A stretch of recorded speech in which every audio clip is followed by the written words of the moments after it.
next up, we have a panel on artificial intelligence. And I don't know if any of you play chess, but just bear with me a few seconds. But there is a board game which is infinitely more complex than chess, and it's called Go. And in 2016, there's a computer called AlphaGo, which is powered by Google. It's one of the world's most intelligent machines. And when it beat Korean Lee Sedol in 2016, it was watched by more than 280 million Chinese viewers. And it was generally described as China's Sputnik moment when it came to artificial intelligence.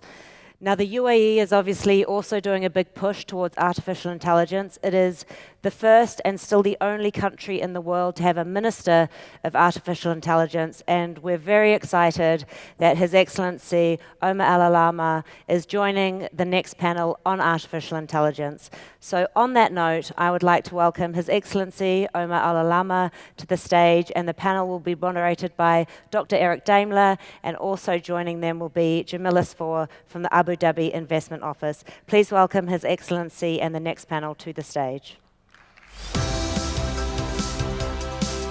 Thank you.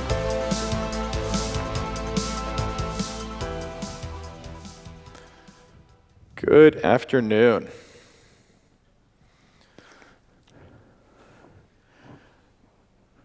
So AI is going to affect every industry. And in 2025, which industries will be transformed the most is something we're going to be talking about. But we read about AI in the popular press quite a bit. It's every day getting quite a bit of hype. And I'm going to say that it's actually underhyped. And I'm not saying that just to be controversial. I'm saying that as business becomes more commoditized, businesses can differentiate themselves by the degree to which they will either collect data or process data in a proprietary way. So it is in that sense that every business will become an AI business. And that doesn't mean that every AI deployment will be successful, or every AI digital transformation will be successful. So what we're going to talk about today is we're going to talk about what's holding AI back, and then how to fulfill on the promise of AI. So Rachel told me that we have about 300 people listening and in the audience, and that means we'll have about $3 billion wasted in AI in 2020. So if you look to someone on your left and look to someone on your right, you'll see that one of them, or possibly you, will have your AI project fail in 2020. So we're going to look at applications of AI and how government can support that. Here are some of the logistics. We're just going to have some important questions for the panelists, and then we'll get into a little bit of a lightning round. If there's any sort of follow-up questions, I will certainly be available on the panelists as appropriate. And then in the program and online, there's quite a bit available about my distinguished panelists. So I will allow you to read about their impressive backgrounds and their impressive credentials using those resources, and we won't spend time on the panel for that among the distinguished panelists. So let's get to it. So AI is going to affect every industry. And so in 2025, Your Excellency, which industries do you think will be transformed the most? You know, I think making forecasts is the hardest thing to do because you're either 50% right or 50% wrong. You can never be 100% sure. But I am going to say this. I do genuinely believe that AI is going to impact every single industry. There are industries that are a lot more mature in terms of AI deployment just because the tasks necessary to get the work done are very repetitive, are very uniform, are process-oriented. So AI is going to do a lot better there than tasks or jobs where what is required is a lot different and a lot more complex.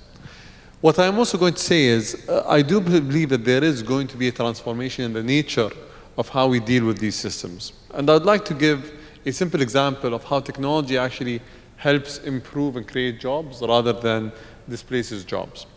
If you looked at when ATMs were being deployed across the US, for example, in 1985, there were 60,000 ATMs in the US, and there were around 485,000 bank tellers. There was a plan to increase the number of ATMs across the US. So within the time span between 1985 till 2002, the number of ATMs increased from 60,000 to around 352,000. So drastic improvement increase. Many people might expect that that would have led to tellers losing their jobs because ATMs are a lot more efficient than tellers.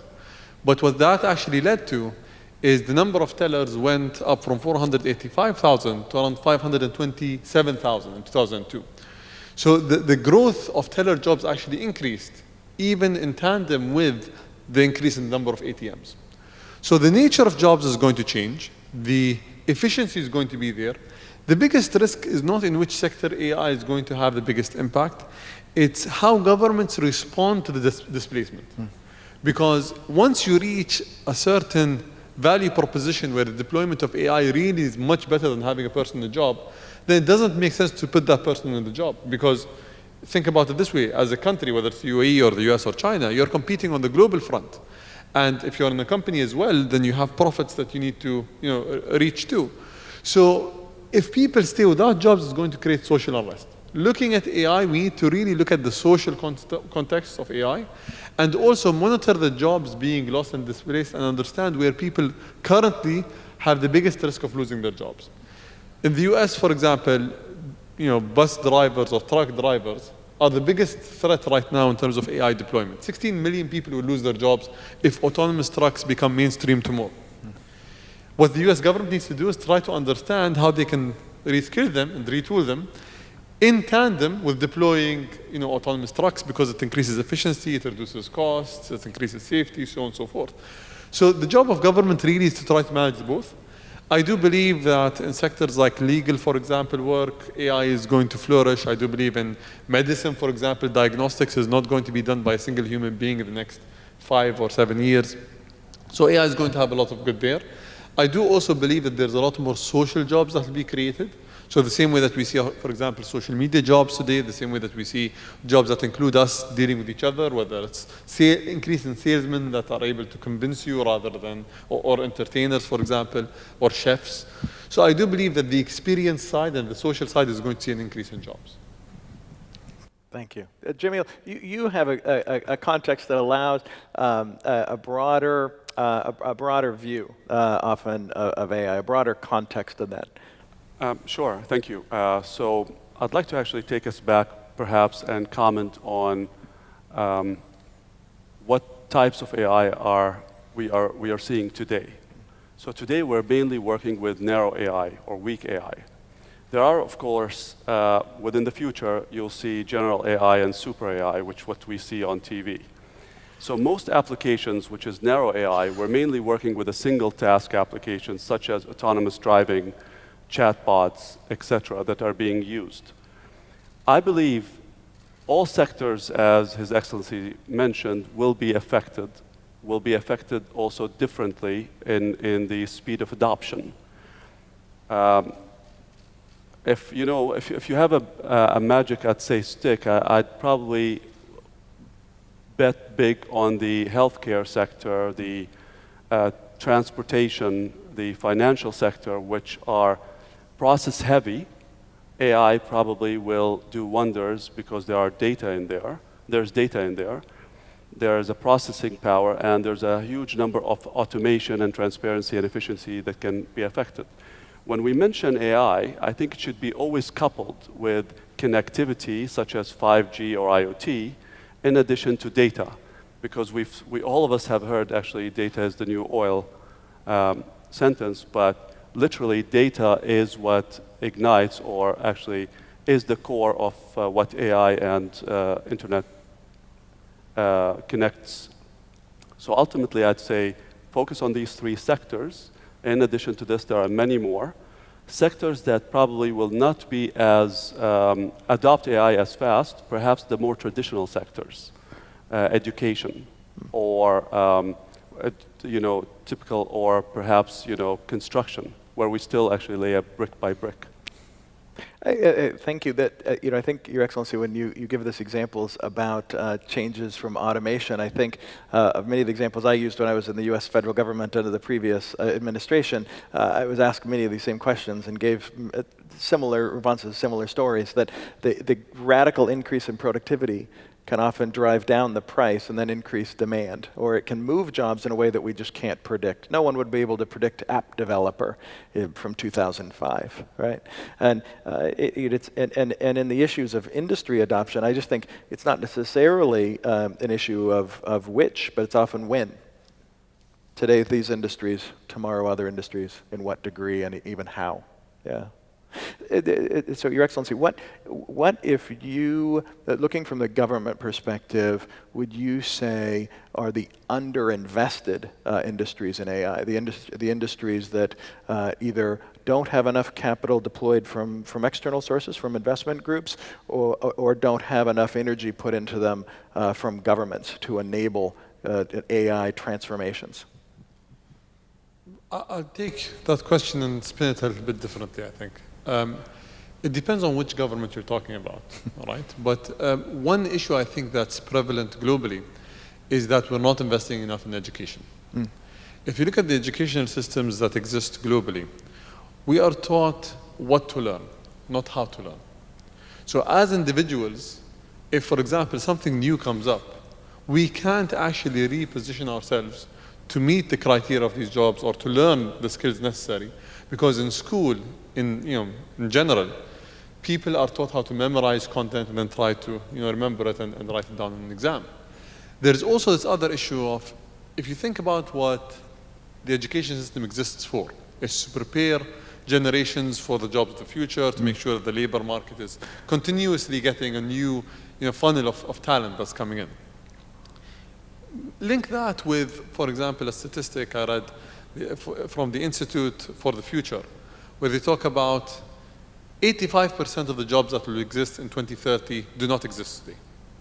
That statistic proves to us that we need to give people skills that will make them agile in the job markets of tomorrow. What governments need to do is understand how do they have, or how can they have, the most agile workforce, the most agile individual that's able to go into jobs, whether it's AI today or anything else that might arise in the future. Because the way that AI is going to transform our lives is some people are going to be optimized by AI and some people are going to be replaced by AI. Now, when you're replaced by AI, there is another job, but can you actually fulfill the need that is necessary in that new job that's created? So as you said, app developer did not exist in 2005 or even the 80s or 90s. But were we able to reposition people that were normal coders or people that were in other spaces to become app developers? Yes, we were. Could we reposition taxi drivers to become social media influencers? No, we can't at this point. Maybe one of them is lucky that he has it naturally, but most of them don't have that savviness to understand how to rally people and to get likes, etc. So I really think that there needs to be an increased investment, first and foremost, in education. Second, I would say, if you look at what these systems are going to live on, there are certain foundations that the government needs to actually carry its own weight and invest in. The infrastructure necessary, so compute, for example. Compute is something that requires billions and billions of dollars to be put to ensure that AI startups, AI applications can be used on. And government need to put a lot of money to ensure that the infrastructure is available for these companies to thrive and for them not to have this big burden of entry, right? Even data collection, for example. So the Abu Dhabi government, I think, is very wise in putting these infrastructure elements. But also, there's another element to this that I think needs to be looked at. Every self-driving car startup, so if you start a self-driving car startup today, you need to go and collect all the street data yourself. So you need to start not from where Google's Waymo has ended, but from where Google's Waymo started in 2004, 2005, right? And that data collection process takes a lot of money, takes a lot of time, and someone has already done it before. I really do believe that governments need to invest in creating this baseline of inputs or baseline of data that can allow many different companies and many different innovators to come and use it in a different way to provide a better service. That needs more investment from government. I do believe that government needs to do a lot more there. And that will also increase the appetite for startups from around the world to come to these governments. So the UAE being one of them. If you look at the city level, Dubai and Abu Dhabi, both looking at that there. Finally, I think there needs to be a lot more investment in understanding the policy side of things. It's easy for us to deploy policies. Anyone can sit and write up a policy and decree it into law over the course of a month. But because we don't understand these technologies well enough, because we have not dealt with them long enough, being irrational or being quick in taking a policy decision might make you unappealing to the startups or to the talent. So I think there needs to be a lot more investment in increasing and continuing the policy discussion, and also researching the impacts of policies on this whole space. Because there is a lot of good that can come out of this. There are some challenges, yes, but we should not hinder the innovation of the potential we can get from this technology by being very fearful of the future.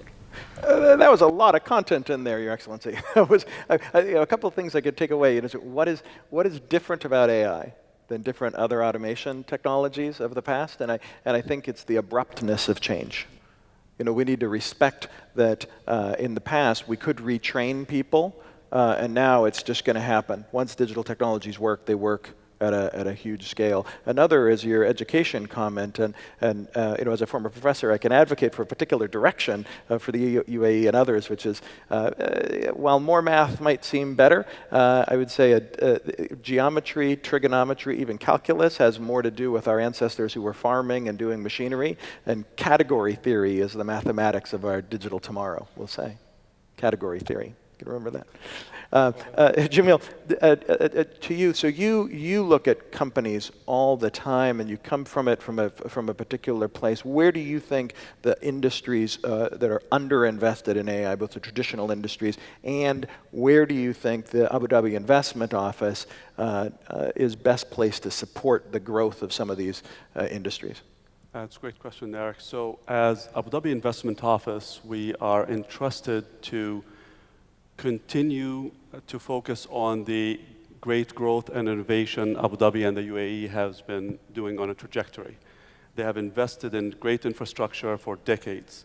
And what we do is we look to attract all sizes of companies, all sizes of businesses to come and innovate and infuse the economy to become more of a knowledge-based economy. What we focus on in Abu Dhabi is the next wave of evolution is to enable an ecosystem by attracting anchor companies and startups to come and use the UAE and Abu Dhabi as a test bed.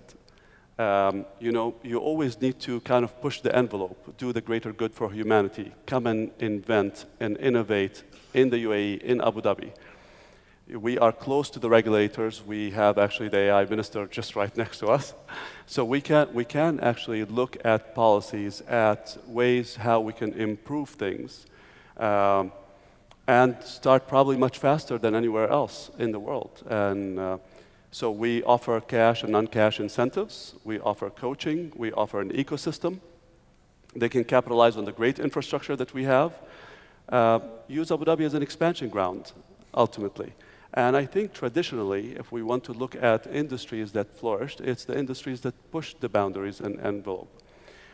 We are right now looking at a number of technology companies.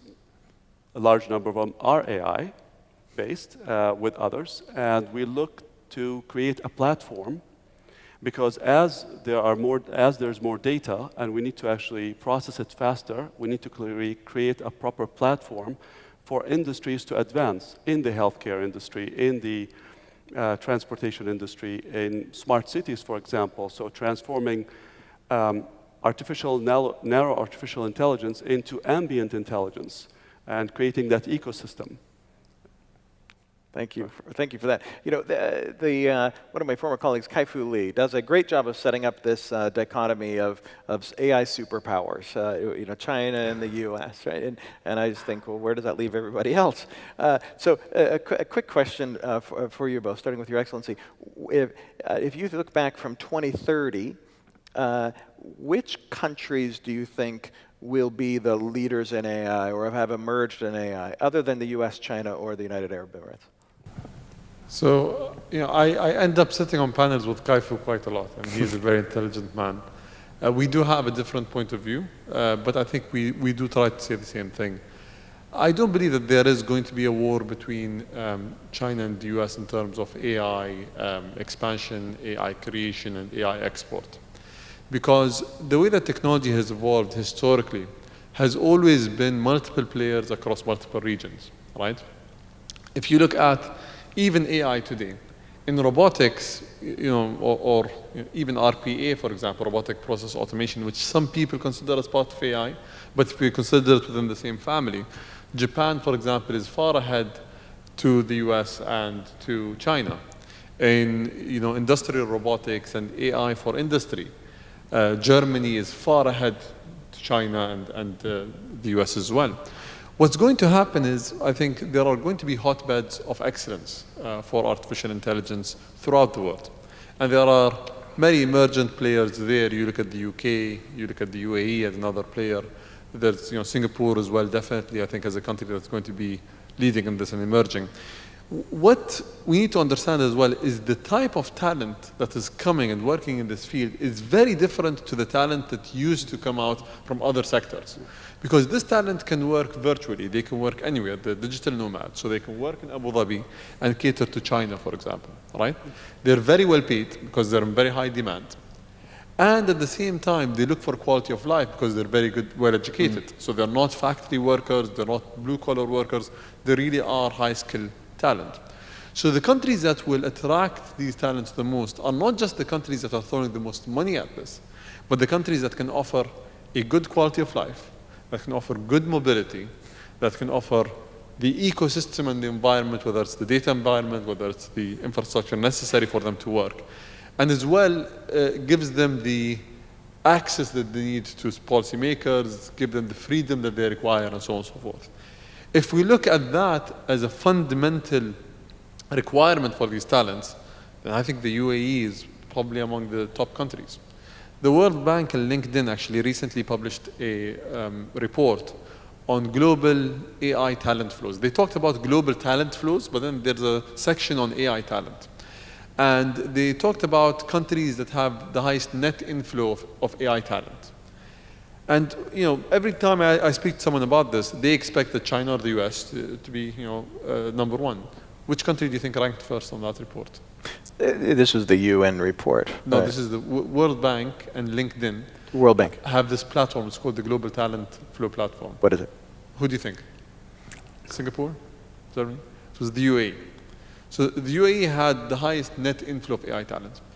But why I think what I'm saying complements what Kaifouli is saying, in terms of sheer number of talent, so for example, sheer number of AI coders and developers, China and the US are going to be number one. China graduates over 1 million engineers per year. That's more than the population, the Emirati population of the UAE, right? Or a little bit less. But what's going to happen is they're not all going to stay in China. They're going to go to other geographies. India as well is going to be a big creator of talent. The US is the same thing. But these people are not all going to stay within these markets. And it's up to markets like the UAE to capitalize on the inflow of this talent to build economic returns, to build solutions that make them cutting edge, and to build clusters and specialize in certain domains of AI, whether it's applying AI in specific fields, the same way that we did with the airline industry, for example, in terms of international airlines. Today the UAE has Etihad and Emirates, and no one really has anything similar at that scale. In logistics, for example, and maritime trade, DP World and the other players that we have in the UAE operate 68 ports around the world. So we found our niche and we really bet big on it. The same thing needs to happen for artificial intelligence. And if we do that, I do believe the UAE is going to be one of the leaders.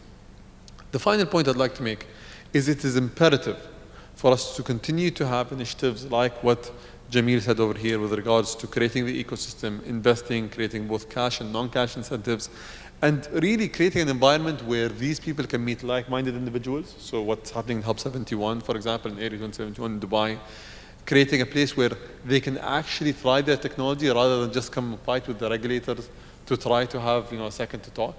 And that's what really is necessary, I think, moving forward. It's terrific. Yeah, I think that the UAE has a fantastic place to play in the traditional industry transformation. And that's where, even in Kaifouli's construct of superpowers, I think the UAE could emerge as a leader. And as you're saying from the UN report, it already is. Yeah. Jamil, same question to you. In the short time we have left, if you're looking back from 2030, which countries other than the UAE, the US, and China do you think have emerged as leaders?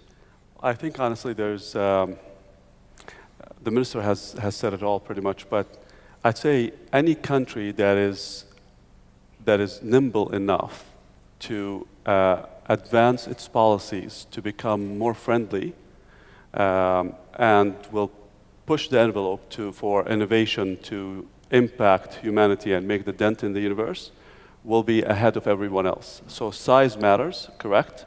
Quality matters, but also speed. So I think this is where the UAE has been, very adaptive and robust in its thinking, and similar countries will have to adapt similar ideas. That's a fantastic summary for the UAE, quality and speed. Yeah, we have that. Last question then. So do you think, looking back 5 years from now, do you think AI industry leadership will come from existing large firms or from emerging companies? I don't want to take all the time left, so let him start. Repeat the question again, please. Looking back from 2025, do you think industry leadership in AI will come from existing large firms or from emerging enterprises? I believe both. It's a combination of both. So large firms really will have the data, which is critical for AI to work. I think small firms will be more nimble, faster, will push the envelope. But I'd like to actually take us maybe a step back and say one of the critical things is what roles will be available in 2025. So there's a great World Bank World Bank report that says there will be 200 million new jobs, net new jobs that will be created by 2025, focusing on creativity. So AI will actually get rid of all the, I'd say, automated jobs. We'll automate a lot of jobs or mundane jobs, and we will have different types of jobs. These will be created mainly with startups that will push the envelopes, and that will be acquired by large companies. Your Excellency, do you have any last words? Yes, I'd like to reiterate as well that I do completely believe that both big companies and small companies are going to play a role. But what we need to look at is that big companies in general tend to be risk averse and tend to try to do things as they are. In the AI space, especially in the AI space, there needs to be some risk being taken to try something new. And I think that if you look at, for example, some of the ethical dilemmas, some of the issues that some companies are worried about, I do not think that they are going to experiment the same way that, for example, startups can do that. And I'll give you one example to conclude this remark. There is a big debate today on facial recognition, right? So Google does not use facial recognition within Google search. So when you go and input an image in Google search, it does not recognize the face. It tries to find patterns between both this image and another image that's online and gives you some suggestions of whether this image exists online or not. There's a Russian alternative to Google, I think it's called BZR or BZF or something, that has switched on facial recognition. And you can put a picture of anyone on that platform and to find that person across the whole internet. So if we input your picture, we can see videos of you, even though it's not the actual picture. We can see other images of you with your friends. And that really created an outcry for privacy. It created a lot of issues when it comes to ethics. But it created an opportunity for law enforcement agencies to be able to input pictures of criminals and actually find out who that person is. So you're able, instead of putting a name and getting a picture, you're able to put a picture and get a name. Big companies will never experiment with things like that, and they will never actually do them, because yes, there are issues, there are moral implications. But sometimes, if you look at the greater good, someone might come and say, we need to have this kind of thing come out. So I do believe that pushing the envelope is going to come up from startups. Sometimes there needs to be a regulation to stop them, because there are certain limitations that we need to allow them to go to, and we need to stop them.